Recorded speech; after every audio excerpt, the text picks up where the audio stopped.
Yeah, like I totally get it. There's a bunch of people saying, "Oh, Canin, you crazy? Why are you talking this politics stuff? Why are you saying all that?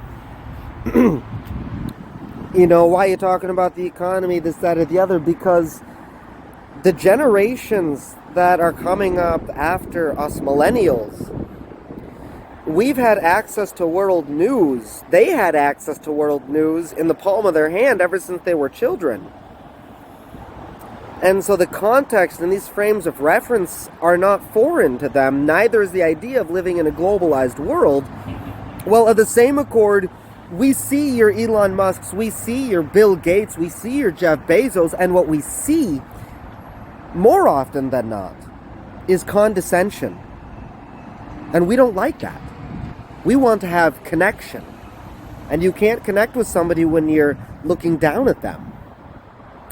And that affects the entire way that the economy functions. Because it is, as people have talked about, it's not just the financial cost. What is the social cost? What is the social cost of me participating in this? What is the social benefit? And is this going to be holistic? People are starting to think on these terms now. And there is a generation that right now we can say is maybe perhaps empowered, that is not as familiar with these terms or these concepts or these contexts. But that doesn't mean that these terms and contexts can be ignored, or that we should act as though they don't have value when they are going to have, and they will continue to have, dare I say, a disproportionate effect on our environment. So that's why I think it's important that people understand that, even Tim Walz, nobody wants to be a knucklehead anymore. That's all right, Tim. We love what you've done over here, but you want to know what? Now we see where we have room to grow. In Tim, we are able to see where we have room to grow. I think that's beautiful. I think that's powerful. And I think that that is where a lot of change is actually going to happen.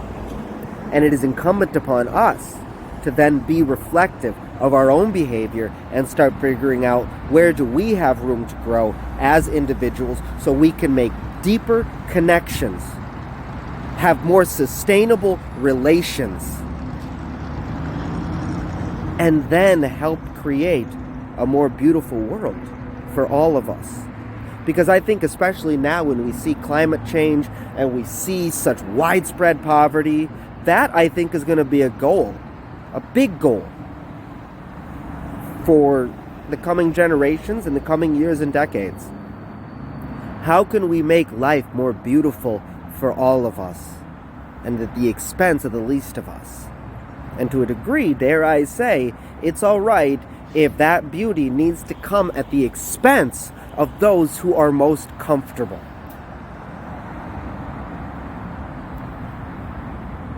Gracias. Ciao.